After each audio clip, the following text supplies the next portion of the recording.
Com a proteção de Deus, declaro aberta a presente sessão. Os meus cumprimentos iniciais são aos colegas, julgadores, à digna Procuradora Regional Eleitoral, aos servidores da Casa e advogada que estiver aqui presente. Eu quero já, de antemão, anunciar aqui, continua adiado em razão do pedido de vista, os processos 47.520, que é o 2.1 da pauta, e o 14.721, 2.4 da pauta. Adiado para julgamento na próxima sessão a pedido do relator, que é o Dr. Luiz Aparecido Bortolucci Júnior, é o processo 2.21, que é o de número 3431, recurso eleitoral, representação, doação de recurso acima do limite legal, pessoa física, Campo Verde, será julgado na próxima sessão da quinta-feira. Atendendo aqui uma preferência em razão da matéria, eu coloco em mesa o processo 1.2, um processo judicial eletrônico, 0600-324, é um recurso eleitoral de uma representação direito de resposta. Quem é a parte recorrente é o Mauro Mendes Ferreira e a parte recorrida é Itamar Will. Não há parecer escrito, é da relatoria do colega Dr. Paulo César Alves Sodré, que está com a palavra nesse momento. Senhor presidente, trata-se de recurso eleitoral interposto por Mauro Mendes Ferreira em face da decisão proferida por esse magistrado, juiz auxiliar da propaganda eleitoral, que julgou improcedente o pedido formulado pelo representante de concessão de direito de resposta em face do representado Itamar Will, em virtude de matérias supostamente difamatórias, caluniosas e inverídicas publicadas em seu site de notícia Digoreste News. O recorrente ajuizou representação eleitoral com pedido de tutela de urgência em desfavor do recorrido Itamar Will, ao argumento de que o representado, ora recorrido, vem, entre aspas, publicando várias matérias ofensivas ao aqui representante, mais especificamente no dia de ontem, 7 de agosto de 2018, o site jornalístico Hora Demandado publicou uma vez mais uma enxurrada de matérias no todo ofensivas à honra e imagens do candidato Mauro Mendes, imputando-lhe fatos sabidamente inverídicos, além de afirmações caluniosas, difamatórias e injuriosas. Como prova dos fatos narrados, o representante juntou aos autos cópias digitais das matérias veiculadas no site Digoreste News de responsabilidade do recorrido. Transcreveu ainda o título das matérias tidas por ofensivas. Uma delas, Mauro Mendes comprou apoio do PMDB em 2008 por 4 milhões, diz delator. Coligação de Mauro Mendes tem Temer, Silval, Bezerra, Riva e Gilmar Fabres. Detector de corrupção pega Mauro Mendes e explode nas redes sociais. Aplicativo mostra Táxi como o único candidato limpo sem processos. A tutela de urgência foi indeferida e determinada a notificação do representado, ora recorrido, para apresentar resposta no prazo legal, bem como a pedido do próprio representante auditivo do Ministério Público. Devidamente intimado, o representado quedou-se inerte. Parecer do Ministério Público Eleitoral manifestando-se pela improcedência da representação por não ter sido verificada a condição primordial do direito pleiteado, que é a demonstração de veiculação de fato sabidamente inverídico. A representação foi julgada improcedente. Recurso interposto tempestivamente pelo representante, ora recorrente. Em sede recursal, ponderou o recorrente que a. Não se exige que, em cada uma das hipóteses de cabimento, se demonstre a afirmação sabidamente inverídica, bastando a existência de ofensa à imagem ou afirmação caluniosa, difamatória ou injuriosa. B. O recorrido tenta a todo custo denegrir a imagem e a honra do representante, candidato a governo do Estado, devidamente escolhido em convenção partidária, atribuindo-lhe a todo momento a pecha de corrupto de forma direta e indireta, ainda que admita que o candidato em questão responde apenas a uma ação de improbidade administrativa, sendo induvidoso o cabimento do direito perseguido. E C. A jurisprudência eleitoral pátria entende que sempre que o órgão de imprensa se referir de forma direta e mesmo de forma indireta a candidatos, partidos ou coligações que disputam pleito, com ofensa ou informação inverídica, extrapolando o direito constitucional de informar, haverá campo para a atuação da Justiça Eleitoral a fim de processar e julgar os pedidos de direito de resposta. O recurso foi recebido e devidamente intimado, o recorrido novamente manteve-se inerte. É o relatório, senhor presidente. O senhor pode continuar com a palavra em razão de inexistência parecer, a não ser que a douta procuradora queira fazê-la oralmente. Eu vou ratificar o parecer escrito, senhor presidente. Então tem parecer escrito? Tem. Ah, sim. Por gentileza, o relator? Peraí, aqui só... É porque na papeleta não Não está liberado, não? vem.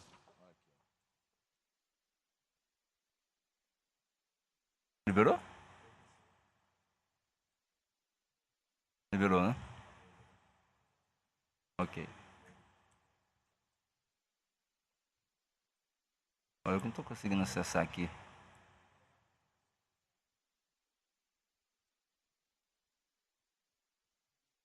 Agora não estou conseguindo... Tudo bom?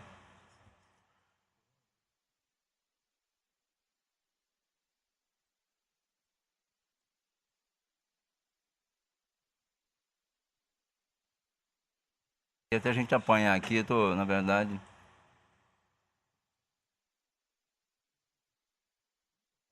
O voto aqui agora. Eu já liberei, mas eu não estou conseguindo acessar meu voto.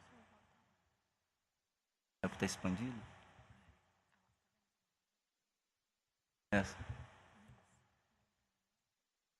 Eu já liberei. Emenda não. Agora eu quero saber como que eu vou acessar o meu. Ah, eu tenho que voltar.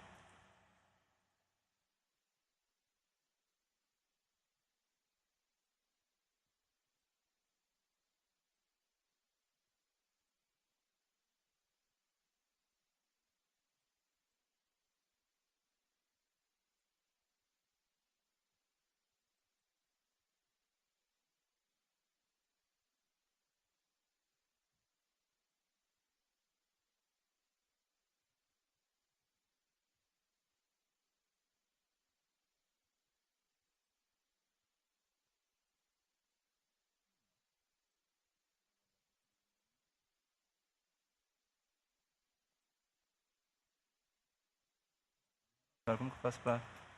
Tem que ser o Isaac ali. Posso acessar o voto aqui agora. Já voltei. Agora quero o voto.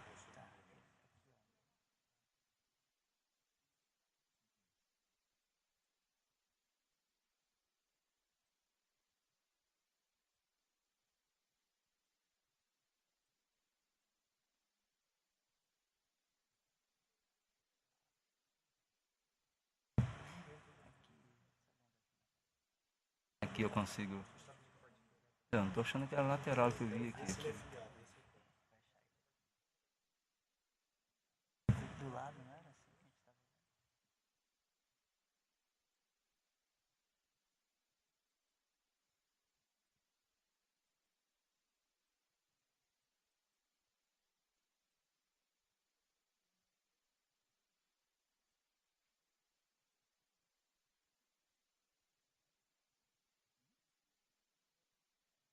Fechar onde?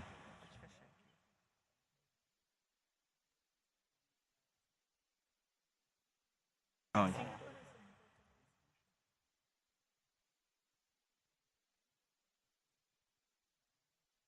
Aqui?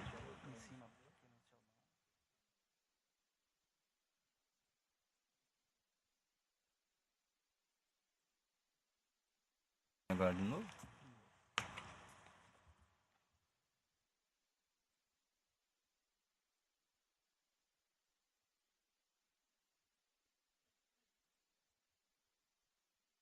Hum?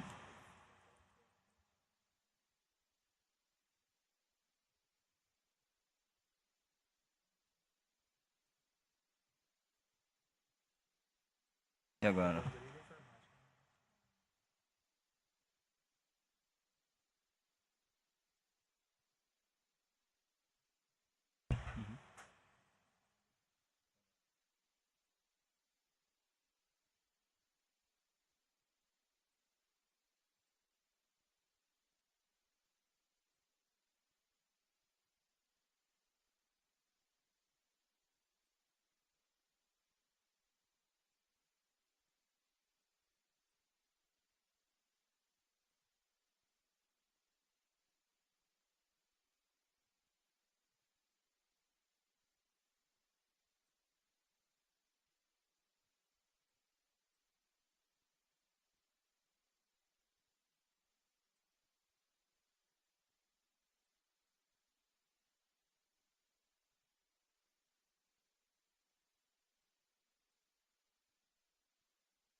proferir o voto.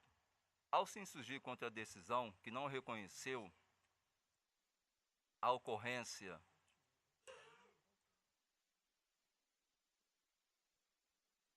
de divulgação de fatos sabidamente inverídicos e que ofendam a honra do representante, o recorrente alegou que matérias publicadas pelo representado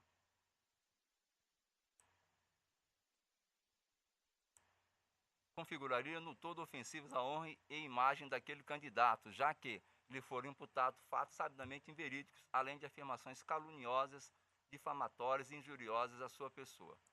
Para melhor compreensão, analiso na sequência as notícias veiculadas no site de Digoreste News no dia 7 de agosto de 2018, objeto de resignação por parte do recorrente. Primeiro fato. A matéria acessível através do link, aqui eu transcrevo, tem o seguinte título. Mauro Mendes comprou apoio do PMDB em 2008 por 4 milhões, diz delator. Destaquei a expressão diz delator. Por ocasião do inferimento da tutela de urgência e da sentença prolatada, argumentei para afastar a ofensa e a matéria sabidamente inverídica que as afirmações ali constantes não podem ser denominadas de sabidamente inverídicas, não obstante a conotação apelativa da pergunta que encabeça a matéria, peculiar às manchetes jornalísticas. A matéria reproduz fatos noticiados na imprensa e atribuído ao então governador Silval Barbosa, que, como é de conhecimento de todos, fez delação perante o Poder Judiciário, delação premiada. Não há como afirmar de plano que as informações são sabidamente inverídicas, a fim de determinar, sem o estabelecimento contraditório, isso por ocasião de um deferimento liminar, a suspensão da sua veiculação. É bem verdade que o título da matéria contém um certo arroubo em sua parte final, consistente em uma pergunta, mas não houve afirmação, e sim somente uma indagação. Consultando a matéria, não obstante a manchete sensacionalista, verifica-se que nada ofensivo ou sabidamente inverídico foi veiculado. Aqui a parte negritada, que é a matéria na íntegra. Ex-governador de Mato Grosso, Silval Barbosa, confessou ter intermediado o pagamento de 4 milhões ao deputado federal Carlos Bezerra em 2008 para que a legenda apoiasse o então candidato à prefeitura de Cuiabá, Mauro Mendes. Silval Barbosa confessou em delação premiada ter intermediado o repasse de 4 milhões a pedido do ex-prefeito de Cuiabá, Mauro Mendes, ao deputado federal Carlos Bezerra em 2008, com o fim de comprar o apoio do PMDB nas eleições municipais.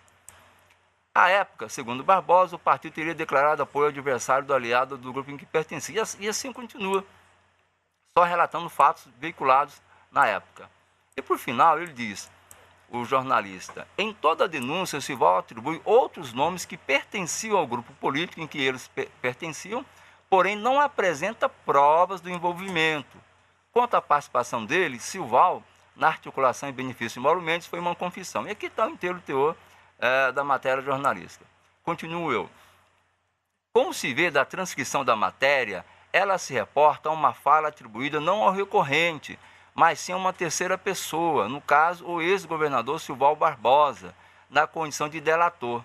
Referida matéria nada mais é do que reprodução de diversas outras reportagens que foram veiculadas ao longo dos últimos anos.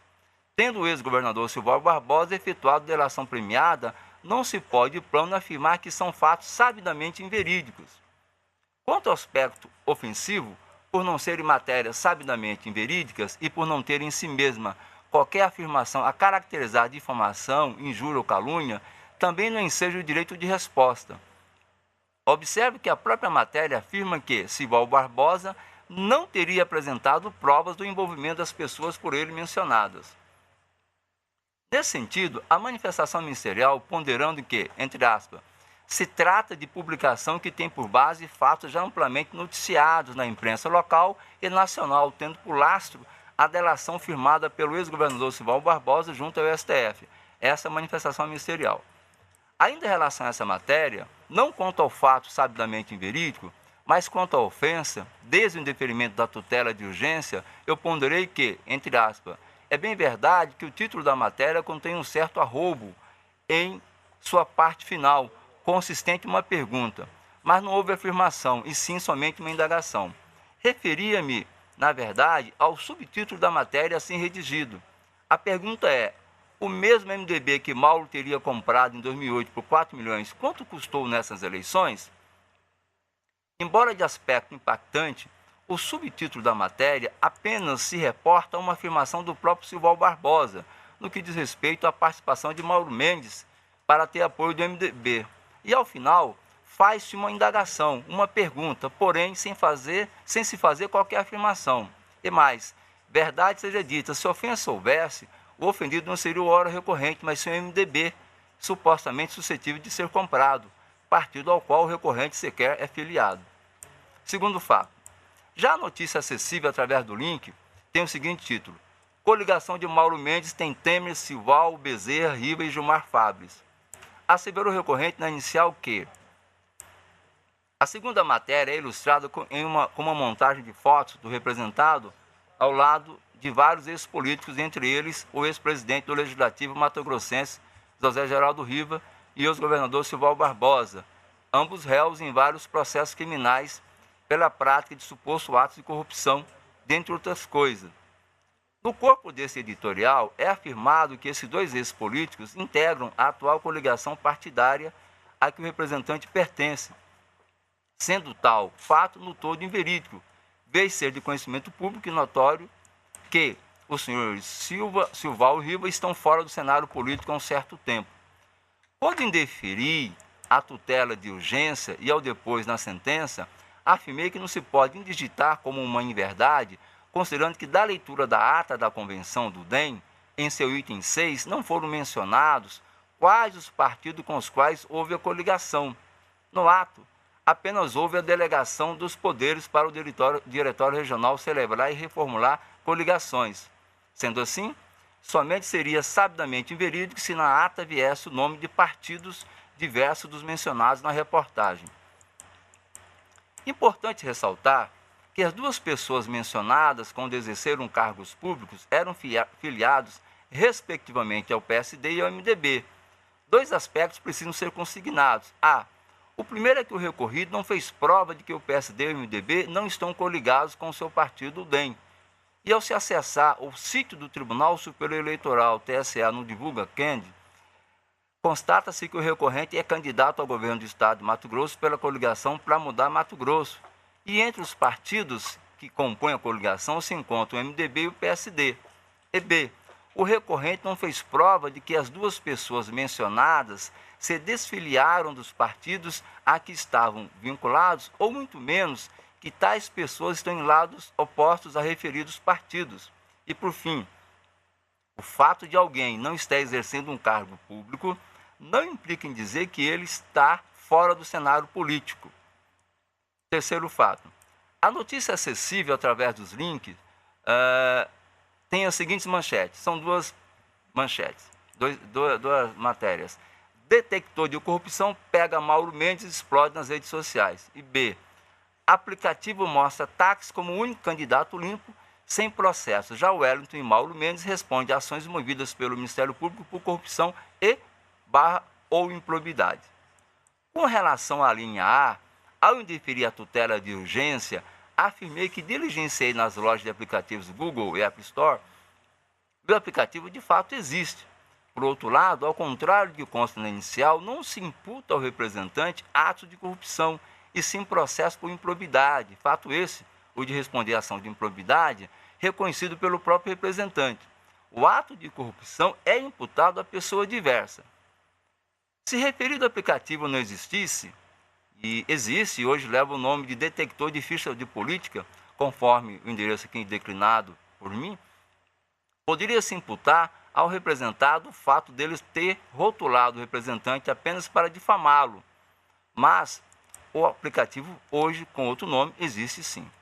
Quanto à matéria veiculada, ao contrário do que diz o recorrente, o recorrido não lhe imputou o fato de responder a processo de corrupção, mas sim a ação de improbidade.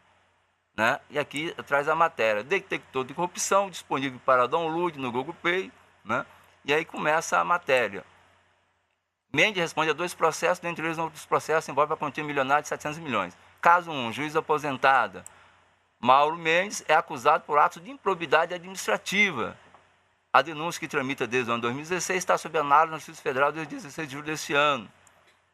E já no caso segundo, caso do juiz aposentado, No dia 24 de julho de 2014, o juiz trabalhista Luiz Aparecido Torres, aí ele começa... Então, em nenhum momento ele menciona que o Mauro Mendes responde a processo de corrupção, mas sim a ação de improbidade que o próprio representante menciona na inicial, né? O Ministério Público Federal moveu uma ação civil pública contra Mendes, o juiz e mais 4 pessoas envolvidas. Enfim. Já em relação à linha B, aplicativo mostra táxi como o único candidato limpo sem processo, já o Wellington e Mauro Mendes responde ações movidas pelo Ministério Público por corrupção e improbidade. Observe, como já consignado a primeira decisão proferida nesses autos, que o ato de corrupção não foi imputado ao recorrente, e sim à terceira pessoa. Veja-se.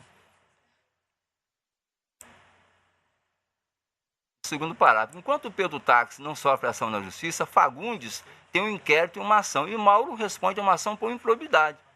Então não há imputação aqui. Já o ex-prefeito de Cuiabá, pré-candidato pelos democratas, Mauro Mendes responde a uma ação civil pública por improbidade administrativa. O recorrente alega em suas razões recursais que não se exige que, em cada uma das hipóteses de cabimento, se demonstre a afirmação sabidamente inverídica, bastando a existência de ofensa à imagem, afirmação caluniosa, difamatória e ou injuriosa. Está correta a afirmação do representante, do recorrente. Mas observe que da análise fática acima efetuada, não constatei nem a afirmação sabidamente inverídica e muito menos a ofensa decorrente de calúnia, difamação e injúria. As matérias veiculadas podem ter sido polêmicas ou tendenciosas, ou até mesmo produzido constrangimento ao representante, mas tais circunstâncias, isoladamente, não têm aptidão de dar ensejo ao direito de resposta.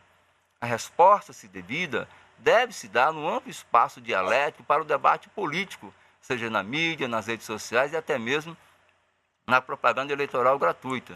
O que aqui se expõe encontra respaldo no entendimento da doutrina e atual jurisprudência do colônia TSE, conforme amplamente debatido em sede de liminar e no julgamento de mérito. Obrigado. Com efeito, a respeito do cabimento do direito de resposta e da adição entre a mera crítica ao bem público e a ofensa, pressiona Rodrigo Lopes Zílio em sua obra Direito Eleitoral. Vou transcrever sua parte negritada. Daí que só é cabível o direito de resposta quando há sacada uma inverdade escancarada, evidente, rotunda, manifesta, e não quando o fato narrado admite contestação, ensejando espaço para uma discussão política. Por seu turno, ao relembrar os conceitos de ofensa à honra pessoal e reputação dos políticos, José Jairo Gomes leciona que, a parte negritada, assim não são de estranhar assertivas apimentadas, críticas contundentes, denúncias constrangedoras, cobrança e questionamentos agudos. Tudo isso insere-se na dialética democrática. Valiosa também a contribuição de Flávio Chaim Jorge, ao constatar que, malgrado os desejos dos eleitores por uma campanha propositiva, e assim tem que ser, e programática, a realidade fática corresponde a uma guerra. O que diz o autor? Aqui menciona ele, o que se fala na guerra eleitoral não tem o mesmo peso quando se está fora dela. O TSE já afirmou que a jurisprudência do TSE não considera injuriosos quando lançados em campanha eleitoral termos que normalmente traduzem ofensa. Nessa linha, é lícito qualificar como mentira determinada promessa de campanha efetuada pelo candidato adversário, assertiva de que o modelo econômico... Aqui ele continua só para dizer a mesma linha. Aliás, esse foi o entendimento da Corte Superior Eleitoral em época de grande acirramento político no país, no ano 2014, ao apreciar o caso emblemático Dilma versus Marina, em que abaixo transcrevo a parte negritada. Viabiliza-se apenas quando for o direito de resposta, for possível extrair da afirmação apontada como sabidamente inverídica ofensa de caráter pessoal a candidato. Naquela ocasião, constou do acordo o seguinte trecho: reitero ainda o entendimento pacífico desta Corte de que o direito de resposta não se presta para rebater questões que podem ser discutidas nas vias próprias para a exposição política, quais sejam por meio de discursos, entrevistas, impressos, sítios de internet, redes sociais e no horário destinado à propaganda eleitoral. Aqui uma coisa bem interessante. Para que se caracterize o direito de resposta, além de ser sabidamente inverídica, tem que ser ofensivo, difamação, calúnia e injúria. Outras questões que limitam isso têm que ser debatido um discurso político no dia a dia, na propaganda. Então, toda e qualquer coisa virá para o tribunal como direito de resposta. Isso aqui o TSE que afirmou. Não é o que se verifica das matérias trazidas ao crivo dessa justiça especializada, uma vez que da simples leitura das notícias divulgadas, não observa conduta que extrapole a mera informação a respeito da situação do candidato, tratando-se de meras notícias sobre fatos extraídos de processos públicos que qualquer cidadão pode ter conhecimento, de modo a não restar configurado a inverdade flagrante que não apresente controvérsias exigida pela jurisprudência do egrégio TSE. Por sinal, como assentado pela eminente ministra Rosa Weber, ao apreciar a liminar de representação deste ano, nessas eleições, que os fatos sabidamente inverídicos a ensejar a ação repressiva da Justiça Eleitoral são aqueles verificáveis de plano, nesse sentido, a manifestação da ministra. De acordo com a doutrina, a inverdade sabida nada mais é do que a inverdade evidente. Entende-se por sabidamente inverídico somente os flagrantes expedientes de desinformação. E continua.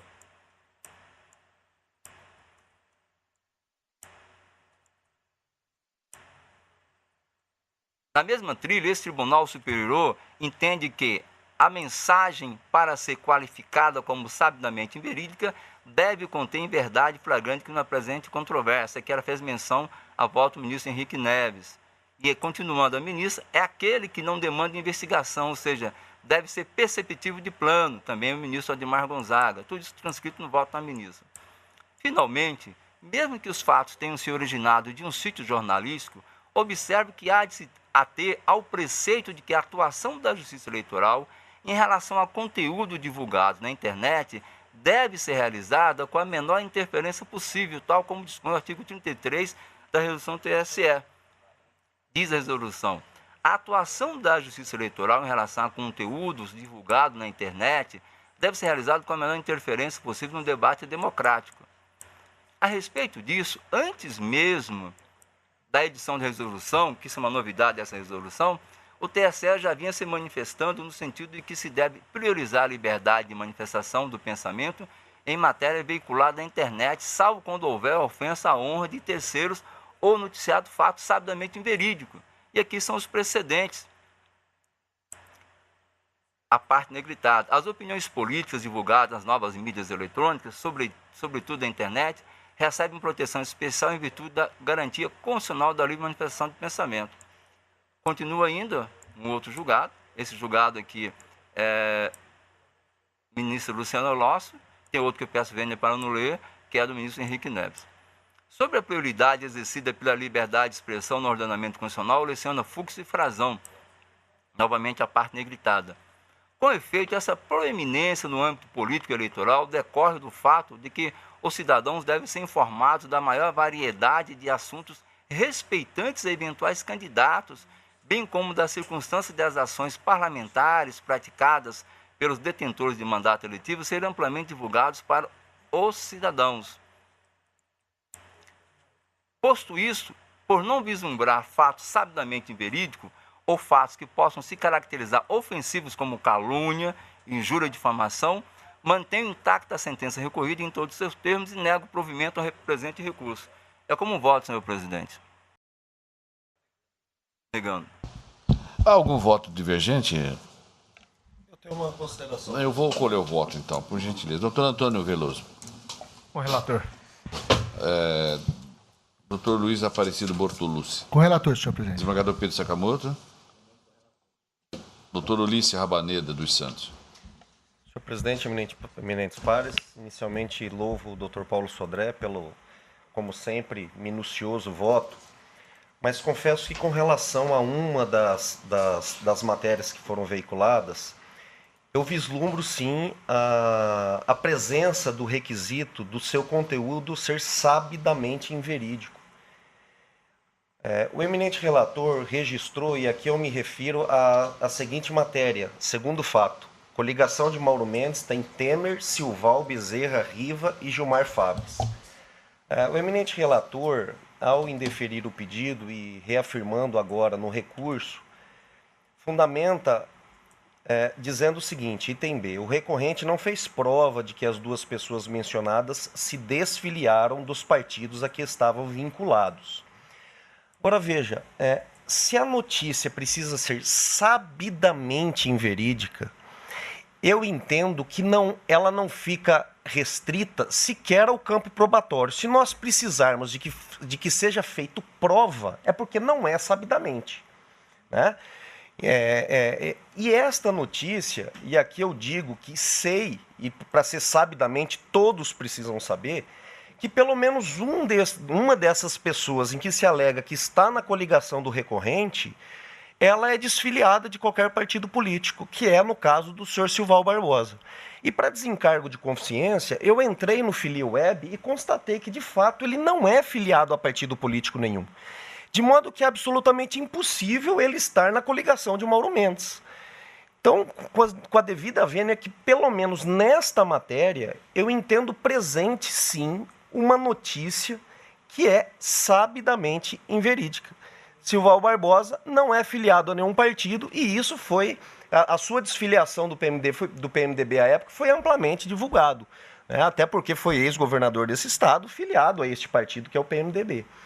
Com essas considerações, senhor presidente, presente neste ponto o requisito que me parece da notícia ser sabidamente inverídica, eu dou parcial provimento ao recurso, com todas as vênias do doutor relator, dou parcial provimento ao recurso, para conceder o direito de resposta referente a esta notícia que foi vinculada nos estritos limites em que estipula o artigo 58, parágrafo 1º, aliás, parágrafo 3º, B da Lei 9.504 de 97. Permite, senhor presidente, só para fazer um discurso dialético aqui. É lógico. Na verdade, a questão da filiação foi apenas o argumento. Eu coloquei 2 argumentos. Não só não comprovou de que ele era desfiliado, como também não comprovou que ele é contrário àquele grupo. Até porque, já que Vossa Excelência se recorre a essa informação, foi veiculado dias atrás manifestação do Silval Barbosa por um dos lados. Para mim não é sabidamente inverídico que o Silval Barbosa, essa notícia para mim é nova. Eu não sabia que o Silval Barbosa era desfiliado do PMDB. E confesso que eu não acompanhei a imprensa para saber que era desfiliado do PMDB. Vossa Excelência traz uma informação que eu não sei se todos os eminentes pares que sabem que ele é desfiliado do PMDB. Na verdade, o recorrente está alegando que a notícia é sabidamente inverídica. Sim, mas se for sabidamente verídica, aquela que não precisa de prova, todos os membros desse pleno saberiam. Tanto é que Vossa Excelência teve que se recorrer ao filiacante para saber se ele era filiado ou não era afiliado. Mas se for assim, nós nunca deferiremos o direito de resposta. Exatamente. Não, mas porque se nós tivermos que todos os membros do pleno precisar saber daquela notícia, pode ser que Vossa Excelência fez uma diligência em plenário, aliás, louvável. Claro. Mas teve que fazer para poder comprovar aquela memória de Vossa Excelência. Se Vossa Excelência tivesse certeza disso, não faria. Se eu fez, é porque não era sabidamente inverídico. Teve que confirmar, teve que comprovar isso. Então, na verdade, a questão da filiação é apenas um argumento. Mas o mais fundamental é que ele não se comprovou de que ele é opositor a esse grupo. Uma coisa é eu me desfiliar. Outra coisa é eu ser contra o grupo. Mas a notícia, doutor Paulo, ela não diz que Silval apoia Mauro Mendes. Ela diz coligação de Mauro Mendes, tem Temer, Silval, Bezerra, Rive e Gilmar Fabres. De modo que, ainda que o Silval o apoie, ele não estará na coligação porque ele não é filiado a partido político nenhum. Sim, mas essa informação é trazida agora. E aí precisou essa é uma informação que eu sempre tive como sabidamente verídica, que ele não era filiado, né? De modo que consultei ainda o FiliWeb, né? Exatamente para me certificar dessa circunstância, evidentemente. Agora, né, e o cidadão médio, que tem informações básicas, lê a notícia, coligação de Mauro, tem Temer, Silval, né? Me parece, com todas as vênias, e levando em consideração os 2 argumentos de Vossa Excelência. O primeiro, né, como eu disse, ele pode até apoiar, mas jamais estaria na coligação. E o segundo, porque eu reconheço, sim, né, que esta informação é de conhecimento comum. Eu não posso dizer que é de conhecimento de todos, de fato. Pode ser que algum aqui não sabia disso. Eu não sabia. Né? Mas eu não posso dizer que é de conhecimento de todos. Mas isso, uma simples consulta no Google que se fizer e a fiz, nós temos aqui várias notícias, várias matérias. O recorrente diz o quê? Fala, olha, saiu uma matéria dizendo que ele está na coligação. Isso é sabidamente inverídico. De modo que eu fiquei convencido, né, a despeito como sempre, os bens lançados e convincentes argumentos, me pareceu enquadrado no requisito sabidamente inverídico este ponto. Quanto aos demais, eu estou de pleno acordo com Vossa Excelência. Por isso, o provimento parcial. Doutor Ricardo. Senhor presidente, ambos os argumentos são bem convincentes, mas eu vou aqui aderir ao voto do eminente relator, porque realmente, de fato, eu também não sabia dessa informação de que o ex-governador Silval Barbosa tinha se desfiliado do partido político. De modo que eu acompanho o eminente relator. O tribunal, por maioria, desproveu o recurso. Nos termos do voto do doutor relator, em consonância com o parecer ministerial. O senhor só tinha esse processo, eu agradeço a sua participação, doutor Paulo Sodré. Muito obrigado. Gostaríamos de vê-lo em breve. Veremos. Com certeza. Nessa passada, o 2.2 da pauta, julgamento iniciado dia 21/08, houve um pedido de vista formulado pelo doutor Antônio Veloso Peleza Júnior. O assunto em mesa é o recurso eleitoral, representação, propaganda política, propaganda eleitoral extemporânea antecipada da rede social em Facebook. Denúncia via o aplicativo Pardal. Por sinal, quero comentar com os senhores que o Pardal, já otimizado pelo Tribunal Superior Eleitoral, já está ativo. Portanto, está aberto a todo cidadão de bem desse Estado para vir somar junto à Justiça Eleitoral na fiscalização. E o recorrente é Alessandra Lemes Rosa, também o Percival Santos Muniz. E o processo da relatoria do Dr. Ricardo Gomes de Almeida, que votou já o mérito negando provimento ao recurso da Alessandra e provendo o recurso do Percival. A doutora Vanessa aguarda diante do pedido antecipado do doutor Antônio Veloso Peleza Júnior, que é o segundo vogal. O terceiro vogal, o doutor Luiz Aparecido Bortolúcio Júnior, aguarda. O quarto vogal, o desembargador Pedro Sakamoto, também aguarda. O quinto vogal, o doutor Ulisses dos Santos, ele abriu a divergência porque ele proveu ambos os recursos. Então, com a palavra, o doutor segundo vogal. Serei bastante breve, eminentes pares. Pedi vistas dos autos para melhor analisar a situação da livre manifestação do eleitor suscitada pelo eminente doutor Ulisses Rabaneda, para enquadrar a conduta da recorrente Alessandra Lemes Rosa. Consoante salientou o relator, o teor da publicação da página pessoal na internet, ao lado da foto do representado Percival Muniz, é a seguinte: pessoal, votem no certo, em quem fez, está fazendo e continuará a fazer o melhor para a nossa cidade onde moramos, criamos nossos filhos. Vote certo, vote Percival Muniz. O relator entendeu caracterizada a propaganda irregular, foi até antecipada e adiro ao seu voto. O eleitor, em período vedado, não pode realizar pedido explícito de votos. Não se pode confundir a manifestação individual do eleitor com o pedido expresso de votos. A liberdade de expressão do eleitor não pode chegar ao ponto de ultrapassar os limites da propaganda irregular, propaganda antecipada no caso. Há um limite que deve ser observado. A partir do momento que o eleitor ultrapassa essa linha, ele pratica o ato irregular. Crítica pode, elogio pode, mas pedido explícito de votos não pode e ultrapassa a normalidade caracterizadora da manifestação individual, pois quebra a igualdade de chances e oportunidades ao conclamar eleitores a votar em determinado candidato, isso em período vedado. A regra no regime democrático é a circulação de ideias, mas deve-se respeitar as demais balizas em nome do princípio da igualdade. Nesse sentido, contrário senso, eu junto um julgado aqui do TSE, ele pontuou justamente que, no caso, não houve pedido explícito de votos na situação retratada. Com essas considerações, eu acompanho o voto do relator como voto, senhor presidente. O senhor está acompanhando o voto do relator que negou provimento ao recurso da Alessandra e proveu o recurso do Percival. Doutora Vanessa Curti Perenha.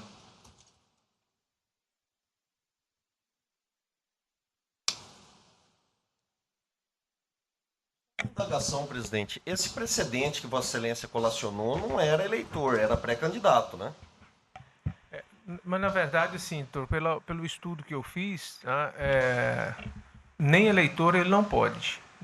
Eleitor ele não pode. Ninguém pode pedir voto antecipadamente. Isso quebra a regra do regime. Assim, pelo estudo que eu fiz, respeitando, obviamente, o posicionamento de Vossa Excelência.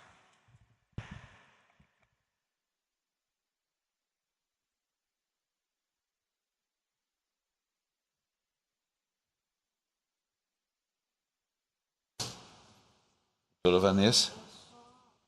Só gostaria de verificar a regra de regência para saber se a vedação está destinada a todos ou só a candidato, ou,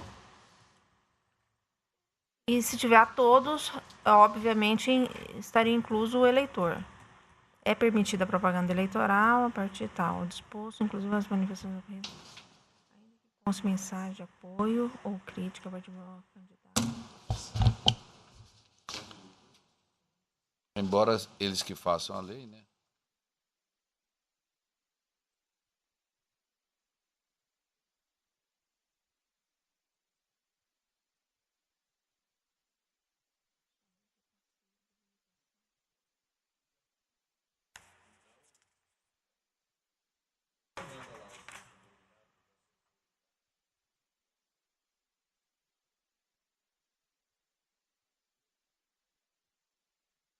Eu vou pedir vênia ao relator e a doutor Peleja também, que fundamentou, mas neste aspecto, eu acho que é uma restrição ao direito fundamental da liberdade de expressão, né? Não há ofensa à honra, não há uma restrição legal ao eleitor, então eu acompanho o voto divergente. Doutor Luiz Aparecido Bortolucci Júnior. Senhor presidente, eu também acompanho o voto divergente do doutor Ulisses. Desembargador Pedro Sakamoto. Senhor presidente, conforme o doutor Ulisses trouxe seu voto, esse julgado aqui de relatoria do ministro Luiz Fux,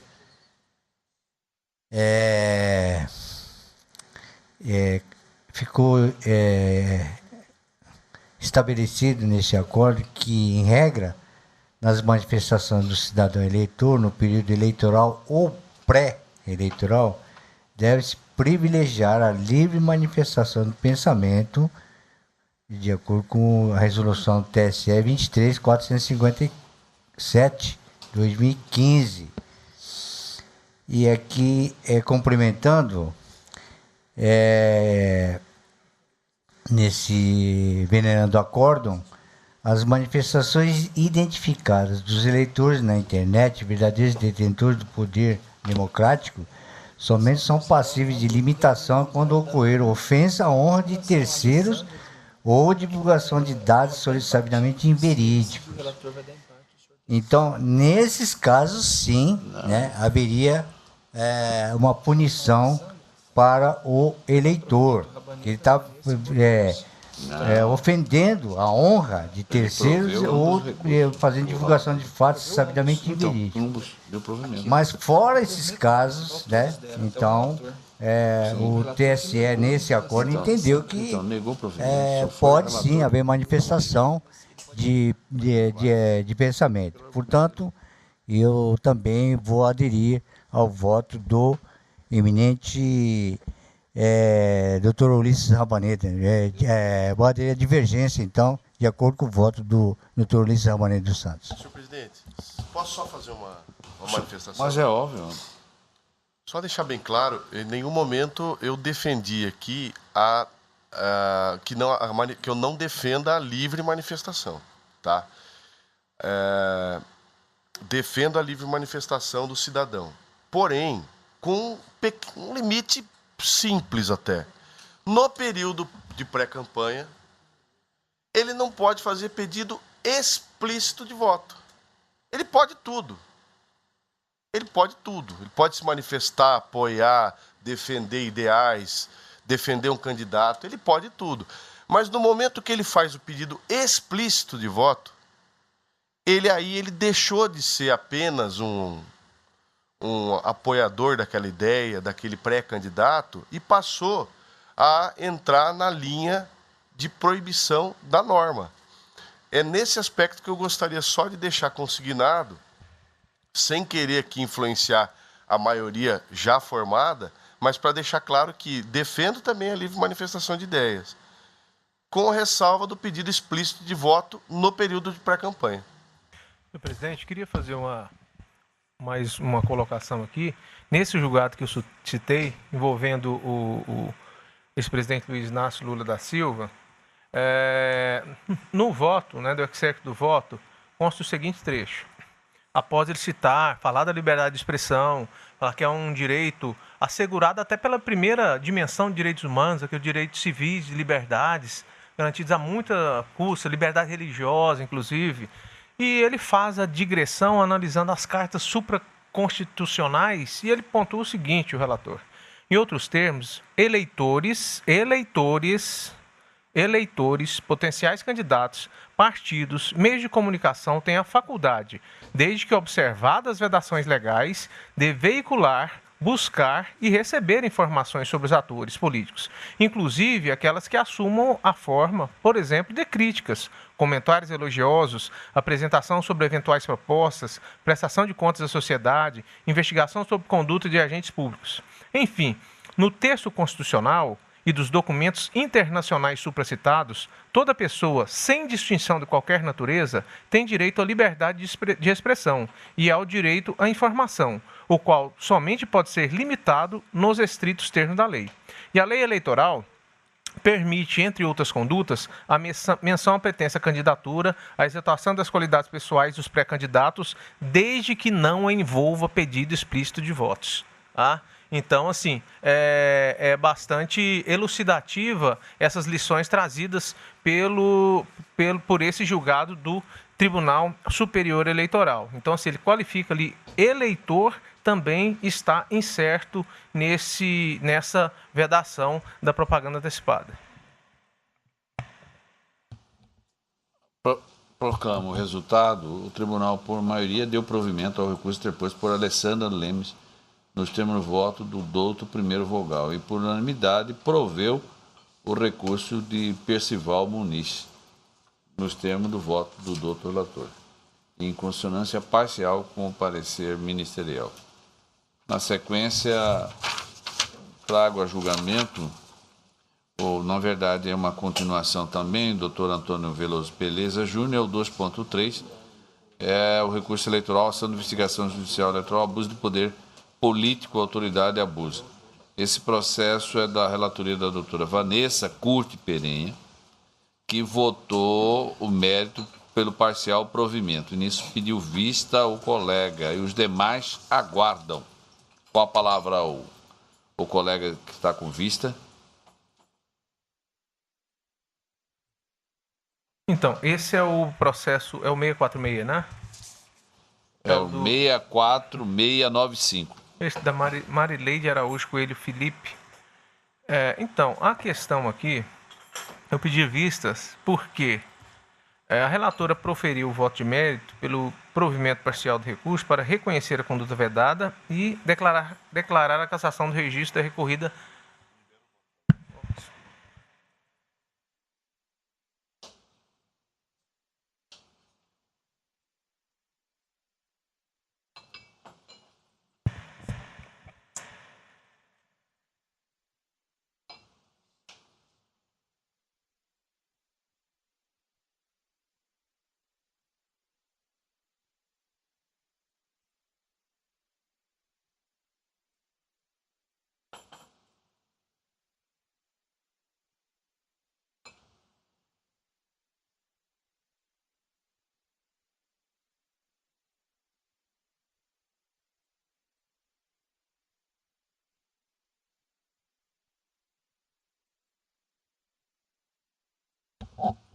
Pronto, doutor?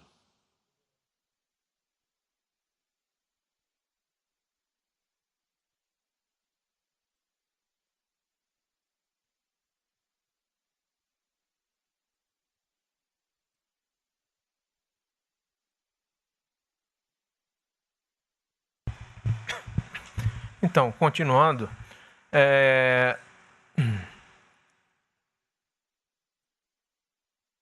então, contudo, após a eminente relatora ter proferido seu voto, o presidente da Corte e o eminente jurista Ulisses Rabaneda, bem como este relator, pontuaram acerca da presença de apenas um dos réus no recurso, que é a recorrida Marilede, em cotejo com a regra da indivisibilidade ou da unidade monolítica da chapa.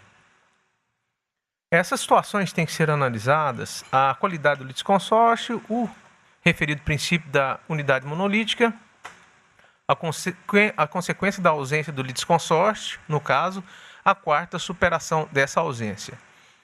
Eu teci algumas pontuações aqui acerca da natureza do litisconsórcio, mas assim, lá para o final, porque é uma questão que eu faço na discussão aqui, mas assim, é insofismável, ali na página 4, é insofismável que litisconsórcio em tela, ele é necessário.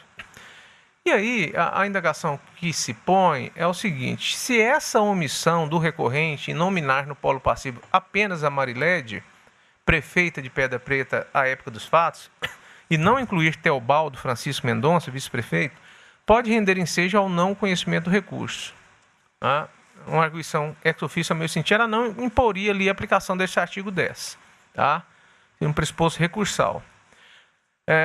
Então, assim, inicialmente, o problema que eu analisei aqui, que inicialmente ele propôs a ação contra os dois, mesmo porque faça a unidade monolítica, prefeito e vice-prefeito. Todos nós que lidamos na seara eleitoral sabemos disso. A intenção dele, as escâncaras, ab início, ele já sabia disso e já incluiu. Então, assim, eu caracterizei esse ato como erro material na espécie omissiva, tá? Porque ele nominou apenas a Marilede. E razões de lógica levam a isso, pois nada justifica a omissão. No momento de arrazoar seu pedido, o Ministério Público, por um lapso, recorreu apenas em relação dos componentes polo passivo. É essencial o deslinde da questão. Eu coloquei aqui duas teorias acerca da natureza do recurso, a teoria da continuação do procedimento e também essa teoria do recurso como continuação do procedimento. O que eu quis dizer? Olha, de acordo com essas teorias, ele já nominou lá atrás na ação e como é litisconsórcio, na sede recursal também a situação se manteria a mesma. É que foi um lapso dele. Esse é o ponto de vista que eu defendo aqui, nesse voto. Essa flagrante omissão não pode levar à conclusão do não conhecimento do recurso. Demais disso, e isso é bem importante, o Código de Processo Civil, norma subsidiária ao Código Eleitoral, tem intenção justamente de dar primazia ao julgamento do mérito. É a nova intenção, a nova intelecção do Código de Processo Civil. Ele quer que determinadas situações que possam ser sanadas, elas sejam superadas. Tá? Então, é o que nós estamos propondo aqui. Essas e em outras situações. Tá? E o Código de Processo Civil faz isso em diversas passagens. No artigo 392, parágrafo único, ele fala: antes de considerar inadmissível o recurso, o relator considerará o prazo de 5 dias ao recorrente para sanar o vício ou complementar a documentação exigível. Então, assim, de acordo com essa nova intelecção do Código de Processo Civil 2015, diversas súmulas, inclusive catalogadas na chamada jurisprudência defensiva, alguns chamam de jurisprudência ofensiva, porque ofende o direito da parte de ter o seu julgamento de méritos, o cerne da questão analisado. Então, o novo Código de Processo Civil, ele veio para derrubar essa jurisprudência defensiva. Cito aí como exemplo a súmula 115 do SCJ, que considerava inexistente o recurso interposto por advogado sem procuração nos autos. Então, em essas e em outras situações, o que eu estou propondo aqui é justamente que essas sejam situações sanáveis. Tá? Falta de assinatura, petição por cópia. Então, eu defendo, de acordo com a nova intelecção do Código de Processo Civil, que deve ser aplicado na seara eleitoral, que essas regras elas são sanáveis, elas têm que ser superadas em nome da primazia do julgamento do mérito. E o Código adotou também a ampla sanabilidade dos vícios recursais. E assim, a grande preocupação da doutrina é no sentido da interpretação que se vai dar à expressão desde que não o repute grave, esse vício, que pode ter o condão de fazer evaporar a tentativa de primazia do mérito nascida com o novo Código. Então, nós, como julgadores, nos devemos adequar às normas exaradas do Poder Legislativo. Então, ele quer dar um salto, ele quer acabar com essa jurisprudência que impede a análise do mérito do recurso por intermédio de determinadas situações de somente importância. Por exemplo, o depósito em uma conta equivocada, a ausência de uma assinatura. Então, os tribunais devem interpretar a expressão com responsabilidade e não como um artifício para manter a jurisprudência ofensiva, como diz o Pedro Oliveira, lá da Universidade Federal de Santa Catarina. A regra tem que ser o aproveitamento dos atos para o julgamento do mérito, ensejando-se a possibilidade de sanação. Por esse motivo, entende-se que a mera omissão não pode gerar a falta de apreciação do mérito. E eu faço isso porque eu vou meio desfazer o que eu disse, mas assim, é mais ou menos assim, uma sinalização, o posicionamento que eu vou tomar em outros casos também. Tá? Porque eu passo a entender que falta de assinatura, ou petição às vezes encaminhada por cópia, não é o suficiente para derrubar o mérito recursal. É o que eu proponho. Né? Em todo caso, a solução prática seria a conversão do feito em diligência para que o vice-prefeito apresentasse as contrarrazões. A solução seria essa. Então, nós teríamos que converter para mandar para ele. Contudo, não visualizo a necessidade dessa integração processual no segundo grau de jurisdição, porque Teobaldo Francisco de Mendonça, o vice, não praticou um átimo da conduta vedada, mesmo pela natureza de seu cargo. Ele era o vice-prefeito. Ele não ordenou despesa com cascalho, caminhão de cascalho, distribuição de caminhões de cascalho para a população.